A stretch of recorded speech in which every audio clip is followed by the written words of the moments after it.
ልጅ የተሰጠው ትልቁ ጸጋ የማሰብ ኃይሉ ነው። ሁሉም ፍጥረታት የሰው ልጅ የተባለው ሁሉ የሚፈልገውን ነገር መርጦ የማሰብ ሙሉ ነፃነት ተሰጥቶታል። ይሄ ተፈጥሮ የሰጠችን ጸጋ ነው።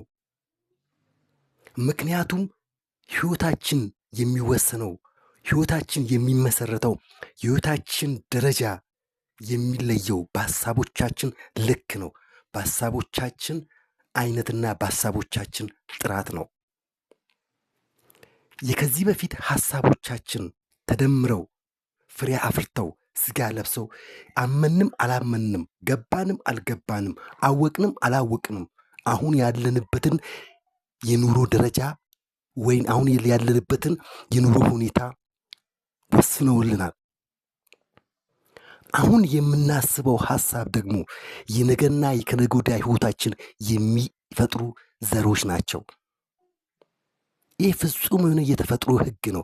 ይሄ ህግ ገብቶን ሚስጥሩን ተረድተን ሐሳቦቻችን የህይወታችን የሚመሰርቱ ኃይል እንደሆኑ አውቀን ሐሳቦቻችን በማስተካከል የምንፈልገውን ነገር ማግኘት፣ የምናልመው ቦታ መድረስ፣ የምንመኘውን ነገር የልብ ማሻታችንን መፈጸም እንችላለን። ለዛ ነው ብዙዎቻችን የምንፈልገውን ነገር የማናገኘው። ምክንያቱም የምናስበውንና የምንመኘው የተለያየ ስለሆነ። ልብ ብላችሁ ከሆነ ብዙዎቻችን የማንፈልገው ነገር ላይ ነው ቀኑ ሙሉ ስናሰላስል የምንውለው።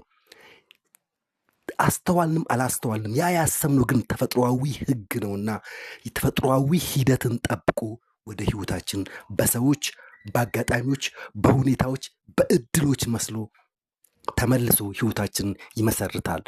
ይሄን በግላችን ማረጋገጥ እንችላለን።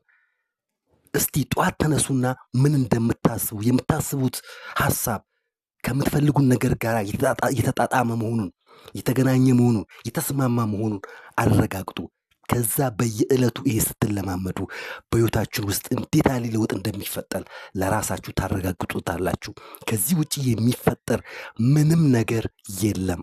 ስለዚህ ሐሳቦቻችንን በማስተካከል ፍላጎቶቻችንን፣ ምኞቶቻችንን፣ የልብ ማሻታችንን፣ ዓላማችንን፣ ራዕዮቻችንን ማሳካት እንችላለን። ልብ በሉ፣ ይሄ ፍጹም የሆነ የተፈጥሯዊ ህግ ነው። መጽሐፍ ቅዱስን አገላብጡ። ስኬት ላይ ደረሱ ሰዎችን አነጋግሩ ወይም ሌላ አነቃቂ ቪዲዮችን እዩ።